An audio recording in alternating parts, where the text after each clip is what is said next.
Cheers, guys. Epyx911, welcome to the Elitist Geek. Just a quick update on my Atari Landfill in New Mexico video. I don't know how many of you guys watched it. I know at the actual shoot, the Xbox Entertainment Company that was doing the shoot, they had hundreds of people there to start, but now it wasn't a full-on dust storm or anything, but there was some high strong winds picking up some dust, so by the time the dig actually got underway, there's just a few dozen people left. But sure enough, and the first part I gotta admit was boring, and like I said in the other video, I had a feeling all along that there was something there, just no idea what was there, and we're not gonna know exactly what was there probably ever in terms of volume, because I don't think that's the purpose of this dig. The purpose of the dig was more to substantiate whether, you know, it was an urban legend or real. And Atari said it themselves. Reporter of the day, you know, testified that, well, not testified, it wasn't legal, but they attested to the fact that Atari had dump trucks going in and out. And we've got teenagers who picked up relics, you know, the first couple of days that the dumping was happening. They snuck by the guards. So as far as I was concerned, this is something I never thought it was a myth. I just kind of put it on the back burner, to be honest, and just thought it would be cool, and hopefully one day somebody would do a dig and it wouldn't turn out to be a Geraldo Rivera thing, which thank God it didn't, but again, that wasn't a huge concern. But yeah, so the first hour or so was pretty boring, but at least it was real. It wasn't all massively fucking hyped like the Geraldo thing.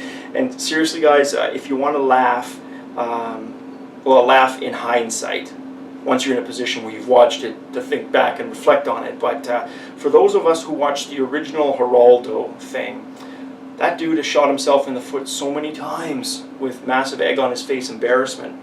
But this is probably the biggest one of his career, because you know when they have something on TV that's huge, like Survivor, American Idol, you know, the ratings are big, and it seems like they go to commercial every 5 minutes because they go to commercial every 5 minutes and show 5 minutes worth of commercials. That was what the Geraldo Rivera Al Capone vault dig, or rather wall bashing, was. It was basically an hour or 90 minutes, if I recall. You know, the actual thing, they could have done it in 2 minutes just to knock down the bloody wall, right? But of course they had to milk it, and thankfully, as boring as the Atari one was to start, there was none of that crap. There might be in the finished documentary that they're creating, but again, the end result will be known, paydirt. So what did they get? Well, if you go to arstechnica.com, and I'll put the link down below, you can see what they managed to retrieve from the landfill, at least partially. And sure enough, ET cart, ET packing, and if you know how cartridges were put together back then, because what's really cool is they literally look like they had been pressed yesterday. Sure, they're crunched because, you know, they drove over these cartridges, right?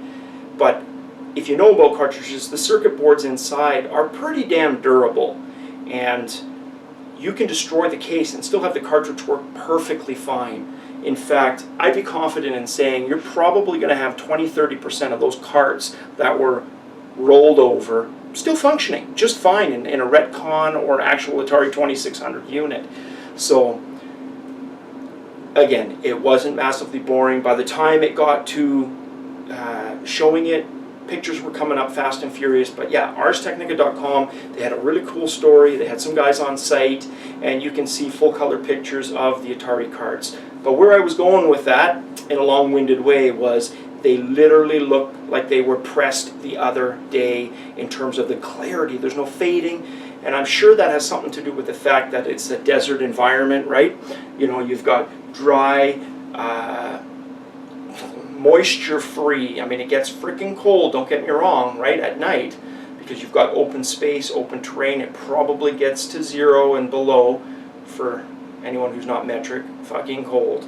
But it's not a wet climate, so you didn't have water damage. It was pretty much, there were probably pockets of stale air where these cartridges survived in for 30 fucking years.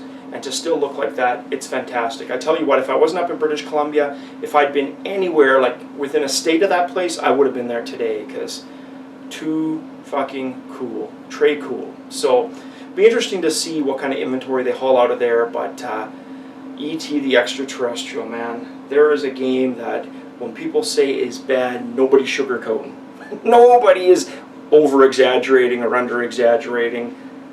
That game was fucking terrible. But to have one out of there, I gotta admit, I'd put one up on the shelf here if I had one of those Atari ET carts, just because. So I thought that was really fucking cool. So I just wanted to give you guys an update. I'll have the link below. I will probably edit in some pictures so you can see the pictures. One of these sides, that side, no, probably this side. Alright? I'm going to go back to recording some additional Dark Souls 2. I'm going to be doing a playthrough of that. Still finishing my Diablo 3 playthrough as well. And get this week's news update ready for y'all. As always, cheers guys.